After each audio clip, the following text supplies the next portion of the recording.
Hello, నమస్కారం అండి. నా ప్రీవియస్ వీడియో ఆన్ ఎస్ఐఎఫ్ చాలా మంచి రెస్పాన్స్ వచ్చింది మీ అందరి ద్వారా. నాకు చాలా ఫోన్ కాల్స్ వచ్చాయి, మెసేజ్ కూడా వచ్చాయి. చాలామంది చాలా డౌట్స్ అడిగారు. అప్పుడు నేను చాలా విషయాలు క్లారిఫై చేశాను ఫోన్‌లో. కానీ ఒకసారి మళ్ళీ చాలామందికి కొన్ని కొత్త వ్యూ పాయింట్స్ మళ్ళీ చెప్తే బాగుంటుంది అనిపించింది. ఎందుకంటే ఎస్ఐఎఫ్ అనేది ఒక కొత్త అసెట్ క్లాస్. సెబీ వాళ్ళు కొత్తగా ఇంట్రడ్యూస్ చేశారు మన ఇన్వెస్టర్స్ కోసం. సో అది చిన్న రకం ఇన్వెస్టర్స్, పెద్ద రకం ఇన్వెస్టర్స్ మధ్యలో ఉండే ఇన్వెస్ట్మెంట్ ప్రాసెస్ కాబట్టి దానికి ఇంకొంచెం డీటెయిల్స్ తెలుసుకుందాం. ఎందుకంటే కొత్త ప్రోడక్ట్ కాబట్టి దీంట్లో ఎంత విషయాలు తెలుసుకుంటే అంత మంచిది మనకి. సో చాలామంది అడిగారు దీనికి డీమ్యాట్ కావాలా అని. డీమ్యాట్ అవసరమా ఎస్ఐఎఫ్ ఇన్వెస్ట్మెంట్ చేయాలి అంటే? డీమ్యాట్ అవసరం లేదు, మ్యాండేటరీ కాదు. సో డీమ్యాట్ లేకుండా కూడా మనం మ్యూచువల్ ఫండ్లు ఇన్వెస్ట్ చేసినట్టే ఎస్ఐఎఫ్లో కంఫర్టబుల్గా చేయొచ్చు. తర్వాత ఎస్ఐఎఫ్ ఇన్వెస్ట్ చేసేప్పుడు ఇది కొంతమంది ఏజ్ గ్రూప్కి సూటబుల్గా ఉంటుందా అంటే చిన్నవాళ్ళకని పెద్దవాళ్ళకని ఎవరు చేయొచ్చు ఎవరు చేయకూడదు అని కూడా చాలామంది అడిగారు. నా వయసు 55, 60 ఏళ్ళు, నేను ఇన్వెస్ట్ చేయొచ్చా, దాంట్లో చేసిన లాభం ఉందా అని అడిగారు. దాని ఆన్సర్ ఏమిటంటే మీకు మ్యూచువల్ ఫండ్స్ ఇన్వెస్ట్మెంట్ చేసి మీరు కొంచెం అనుభవం గడించిన తర్వాత మీరు ఆ ప్రాసెస్ కొంచెం మెచ్యూర్ అయిన తర్వాత అంటే దాంట్లో సాధక బాధక తెలుసుకున్న తర్వాత ఎస్ఐఎఫ్ మీకు సూటబుల్ అని చెప్పచ్చు మనం. అది చిన్నవాళ్ళు అవ్వచ్చు, పెద్దవాళ్ళు అవ్వచ్చు. సో ఒక ఏజ్ గ్రూప్కి అది సూటబుల్ కాదు అని చెప్పడం లేదు, అందరికీ సూటబులే, ప్రొవైడెడ్ మీకు ఐడియా ఉండాలి ఆ రిస్క్ ఎంత, ఈ ఇన్వెస్ట్మెంట్స్లో రివార్డ్ ఎలా ఉంటుంది అని తెలుసుకుంటే మనం చేయొచ్చు. షార్ట్ ఆన్సర్, రివార్డ్ చాలా బాగుంది, రిస్క్ కొంచెం ఉంటుంది ఈ ఇన్వెస్ట్మెంట్స్లో. దీంట్లో మినిమం ఇన్వెస్ట్మెంట్స్ 10 lakhs కదా అని చెప్పాను లాస్ట్ చెప్పి కూడా మీకు. నేను మినిమం 1 shot 10 లక్షలు ఇన్వెస్ట్ చేయాలి మనం. అది ఇన్స్టాల్మెంట్స్ కట్టచ్చా అంటే ఇప్పుడు 5 lakhs తర్వాత 5 lakhs కట్టచ్చా అని చాలామంది అడిగారు. Unfortunately no. 10 lakhs అంటే 10 lakhs కట్టాలి ఇనీషియల్ పార్ట్లోనే. ఇంకొక క్వశ్చన్ ఏమొచ్చిందంటే రేపు పొద్దున్న మార్కెట్ కొంచెం అటు ఇటు అయినప్పుడు ఆ ఇన్వెస్ట్మెంట్ చేసిన 10 లక్షలు ఒక 9.9, 9.8, 9.7 lakhs అయితే మళ్ళీ మనం దాన్ని టాపప్ చేయాలా 10 lakhs అవ్వడానికి? Answer is no. టాపప్ చేయాల్సిన అవసరం లేదు. ఆ ఫండ్ మేనేజర్సే ఆ స్కీమ్ని వాళ్ళు సెట్ చేసి అడ్జస్ట్ చేసి వాళ్ళు వర్క్ చేస్తారు. సో ఆన్సర్ ఈజ్ మనం టాపప్ చేయక్కర్లేదు. తర్వాత మ్యూచువల్ ఫండ్లో మనం పెట్టి ఇన్వెస్ట్మెంట్ని ఎగ్జిట్ లోడ్స్ ఉంటాయి మనకి. అంటే విదిన్ 1 year కానీ మనం డబ్బు తీసుకోవాలనుకుంటే మనం ఒక అమౌంట్ పే చేయాలి ఆ మ్యూచువల్ ఫండ్ కంపెనీకి. ఎంత అని వాళ్ళు ఫ్యాక్ట్ షీట్లో ముందే చెప్పి ఉంటారు. అది దాదాపు 1.3, 1.4, 1.5% ఆఫ్ ది అమౌంట్, తీసిన అమౌంట్ మీద మనం కట్టాలి. ఇక్కడికి వచ్చేప్పటికి 3 months వరకు దాదాపు లాక్-ఇన్ ఉంటుంది ఈ 10 lakhsలో. అంటే ఫస్ట్ మంత్ అయితే 0.25%, సెకండ్ మంత్ 0.15, థర్డ్ మంత్ అయితే ఐ థింక్ 0.1 ఎంతో ఉంది.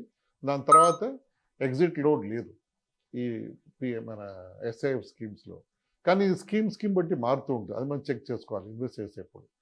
సో మ్యూచువల్ ఫండ్ లాగానే మనం within 1 year or within 6 months or within 3 months based on the logic తీసిన తర్వాత ఎగ్జిట్ లోడ్ ఉండదు కాబట్టి దాని తర్వాత మనం ఎప్పుడైనా రిడీమ్ చేయొచ్చు. దీంట్లో చిన్న పాయింట్ ఏమిటంటే ఈ ఇన్వెస్ట్మెంట్స్ని అంటే ఇన్వెస్టర్స్ ఎప్పుడు పడితే అప్పుడు ఇన్వెస్ట్ చేసి ఎప్పుడు పడితే అప్పుడు తీసేయకుండా వాళ్ళు వారానికి 2 days మాత్రమే రిడమ్షన్ పాసిబిలిటీ పెట్టారు. ఆ 2 days అనేది స్కీమ్ బట్టి మారుతూ ఉంటుంది. సో ఫర్ ఎగ్జాంపుల్ ఎస్బీఐ మొన్న హైబ్రిడ్ లాంగ్ ఈక్విటీ వాళ్ళు లాంచ్ చేశారు మొన్న ఎస్ఐఎఫ్ స్కీమ్లో. దాంట్లో మండే అండ్ థర్స్డే ఈ 2 days మనం రిడీమ్ చేయొచ్చు. ఆ రిడమ్షన్ చేసిన తర్వాత డబ్బు విదిన్ 2 days మన అకౌంట్లోకి వస్తుంది. అది మీకు అలాగా పాత పరిపాటి చేస్తుంది. ఇది ముఖ్యమైన క్వశ్చన్, ఎక్కడ ఇన్వెస్ట్ అవుతుంది, దీంట్లో గొప్పతనం ఏంటి ఈ స్కీమ్లో ఎస్ఐఎఫ్లో? దీని గొప్పతనం ఏమిటంటే నార్మల్ మ్యూచువల్ ఫండ్స్లో మీకు తెలిసే ఉంటుంది, ఈక్విటీ అంటాం, డెట్ అంటాం, హైబ్రిడ్ అంటాం. అండ్ ఈక్విటీ అంటే ఫుల్ ఈక్విటీ స్టాక్స్ ఇన్వెస్ట్ చేస్తారు అబౌవ్ 65%ని. డెట్ అంటే ఫిక్స్డ్ సెక్యూరిటీస్లో అంటే గవర్నమెంట్ సెక్యూరిటీస్, కార్పొరేట్ డిపాజిట్ వాటి ఇన్వెస్ట్ చేస్తారు. రిటర్న్స్ ఒక ఆప్టిమల్గా వస్తాయి, అంటే 6, 7, 8% ఆ రేంజ్లో వస్తాయి. ఎఫ్డి కంటే ఎక్కువే వస్తాయి at any point of time. Equities 12%, 30% expect చేయొచ్చు స్టాక్ మార్కెట్ పెర్ఫార్మెన్స్ బట్టి. సో ఈ మ్యూచువల్ ఫండ్ మేనేజర్స్కి లేని వెసులుబాటు ఎస్ఐఎఫ్లో ఉంటుంది. ఆ వెసులుబాటు ఏమిటంటే ఫ్యూచర్స్ అండ్ ఆప్షన్స్. ఒకవేళ కానీ మార్కెట్ గత 1 yearగా ఫ్లాట్గా చూస్తాం మనం. నిఫ్టీ పోయినాడేది 24,000 లెవెల్లో ఉంది, ఇప్పుడు 25,400-500 ఆ రేంజ్లో మూవ్ అవుతుంది. ఇప్పుడు 25,000 టచ్ అవుతుందేమో ఎట్ బెస్ట్. అంటే ఒక 3-4% రేంజ్లో ఫ్లాట్గా మూవ్ అవుతుంది నిఫ్టీ.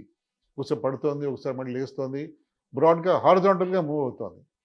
ఇలాంటి మార్కెట్స్లో తర్వాత డిక్లైనింగ్ మార్కెట్స్ అంటే మార్కెట్ పడే సిచ్యువేషన్స్లో ఫండ్ మేనేజర్స్ ఐడియల్గా వాళ్ళు పుట్ అండ్ కాల్ ఆప్షన్స్ తీసుకున్న వాళ్ళు దాంట్లో రిటర్న్స్ తేగలరు. వాళ్ళకి సామర్థ్యం నాలెడ్జ్ ఉంటుంది వాళ్ళకి. మ్యూచువల్ ఫండ్స్లో వాళ్ళకి ఆ వెసులుబాటు ఇవ్వలేదు సెబీ వాళ్ళు. వాళ్ళ డబ్బు వాళ్ళు ఇన్వెస్ట్ చేయకూడదు. అండ్ ఇన్వెస్టర్స్ డబ్బు తీసుకునే వాళ్ళు ఫ్యూచర్స్ ఆప్షన్స్ పెట్టకూడదు. ఎస్ఐఎఫ్లో ఆప్షన్ ఇచ్చింది సెబీ వాళ్ళు. దాదాపు 25% వరకు మనం పెట్టిన 10 lakhsలో వాళ్ళు ఆప్షన్స్లో ట్రేడ్ చేయొచ్చు. ట్రేడ్ చేసే లాభం ఏంటి అంటే మార్కెట్ పెరుగుతున్నప్పుడు ఎలా రిటర్న్స్ మనకు వస్తాయి. మార్కెట్ పడేప్పుడు కూడా ఇందాక చెప్పిన పుట్ అండ్ కాల్ ఆప్షన్స్ వాడుకుని వాళ్ళు రిటర్న్స్ తేగలరు. సో పైకి వెళ్ళినా బెనిఫిటే, కింద పడినా బెనిఫిటే, హారిజాంటల్గా ఉన్న బెనిఫిట్ ఏమో గుర్తించాలి. ఈ 3 బెనిఫిట్స్ వల్ల మనకి రిటర్న్స్ ఎక్కువ వస్తాయని మనకి గట్టి నమ్మకం ఉంటుంది. తెస్తారు కూడా. ఎందుకంటే ఇవన్నీ సైంటిఫికలీ ప్రూవెన్ మెథడ్స్ వాడతారు వాళ్ళు. వాడి నాలెడ్జ్ ఉంది, ఇన్ఫర్మేషన్ ఉంది, టెక్నాలజీ కూడా ఉంది. ఇంతవరకు ఎన్ని స్కీమ్స్ లాంచ్ అయ్యాయి? ఇది నిజంగా ప్రూవ్ అయిపోయిందా మార్కెట్లో? ఇవన్నీ థియరీ బాగానే ఉంది విన్నారు. నిజంగా ప్రూవ్ అయిందా అంటే ఆన్సర్ ఏంటంటే 3 ఫండ్స్ ఇంతవరకు లాంచ్ అయ్యాయి. క్వాంట్ అని ఫుల్ ఈక్విటీ ఫండ్ లాంచ్ చేశారు వాళ్ళు. అంటే దాంట్లో దాదాపు 80% వరకు ఈక్విటీలో ఉంది. మిగతా 20% పెరాప్స్ మన డెరివేటివ్స్ ఫ్యూచర్స్ ఆప్షన్స్ పెట్టారు వాళ్ళు. అది కొంచెం రిటర్న్స్ బాగా వస్తాయి దానికి. రిస్క్ కూడా మనకు దానికంటే కొంచెం ఎక్కువే ఉంటుంది. అండ్ కంట్రోల్ రిస్క్ అంటే మరీ భయపడిపోయే రిస్క్ ఉంటుంది, దాంట్లో ఉండదు. సో క్వాంట్ వాళ్ళు లాంచ్ చేశారు.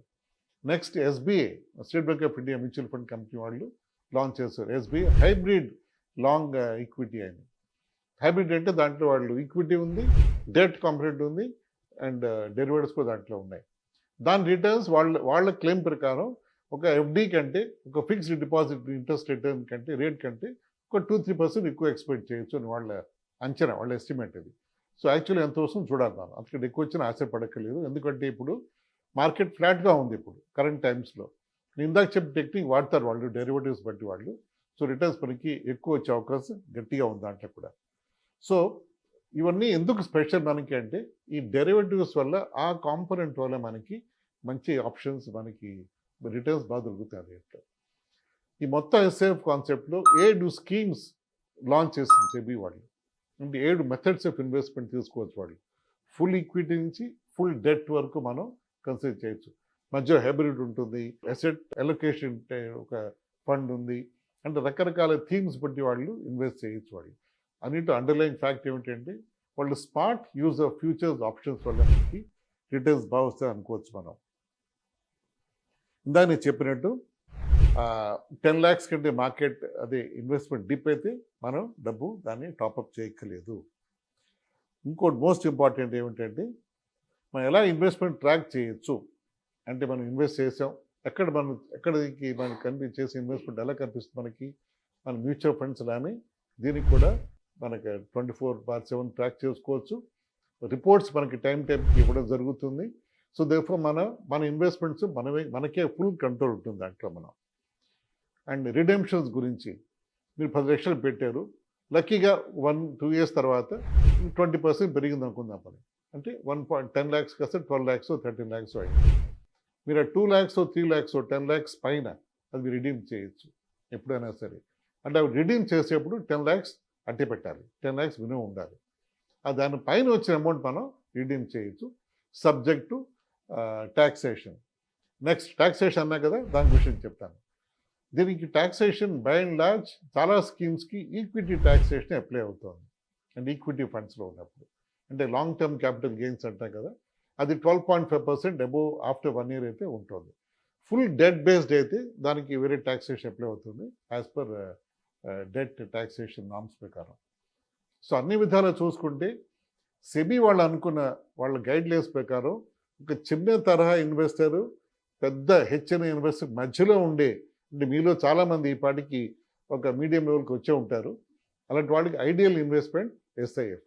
సో నేను మళ్ళీ చాలా కొత్త విషయాలు చెప్పాను అనుకుంటున్నాను. ఎస్ఐఎఫ్ ఏంటి ఇంతకుముందు చెప్పే ఉండొచ్చు, మళ్ళీ చెప్పడం రీఇన్ఫోర్స్ అవుతాయి మీ ఉద్దేశంలో, థాట్స్లో, మీ మైండ్లో. కొత్త విషయాలు కూడా మళ్ళీ షేర్ చేశాను. ఇంకేమైనా డౌట్స్ ఉంటే నన్ను అప్రోచ్ చేయండి, కాల్ చేయండి, మెసేజ్ చేయండి. Will more than happy to share with you. నా ఛానల్ని సబ్స్క్రైబ్, లైక్ అండ్ షేర్ చేయండి please. Thank you. Signing off Subhash Babu.